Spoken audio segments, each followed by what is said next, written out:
Edgar le chat-souris, Fabienne Jonca, Nancy Ribard, Epsilon Jeunesse. Cela fait 6 mois qu'Edgar le chat noir fait les poubelles pour trouver à manger.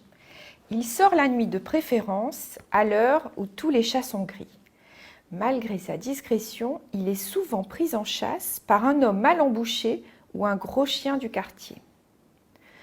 Parfois, en s'endormant, il pense à la chaleur de son foyer, au canapé douillet, au grand bureau sur lequel il s'allongeait pendant que sa maîtresse écrivait, aux délicieuses pâtées qu'elle lui préparait, à ses interminables caresses. Alors, Edgar se met à ronronner. Certaines nuits, il repense au décès de sa maîtresse, à ses héritiers qui se chamaillent, au bureau qu'ils se disputent, aux serrures qu'ils changent et aux chats que l'on chasse. À présent, la faim étreint ses entrailles, et quand le jour éteint les étoiles, le froid le mord si fort. Mais Edgar ne veut pas baisser les pattes, alors il se donne un défi, trouver un travail. Hélas, il a beau éplucher attentivement toutes les annonces, aucune ne correspond à son profil. Chaviré, Edgar s'assied sur le trottoir pour reprendre ses esprits et ses espoirs.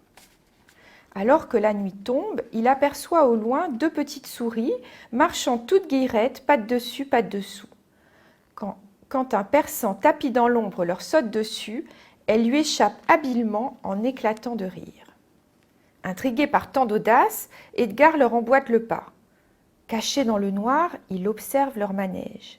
Elles enfilent une lampe frontale et des chaussons de feutrine, s'arment d'un petit baluchon et disparaissent dans les étages. Au bout d'une dizaine de minutes, les 2 souris refont leur apparition. Elles s'installent pour compter leur butin. Une demi-douzaine de petites dents chacune. Soudain, la lumière s'allume. Bondissant sous l'escalier, Edgar et les souris se retrouvent museau à museau. La pénombre revenue, Edgar, tout chamboulé, rompt le silence le premier. « Mais que faites-vous avec toutes ces dents ?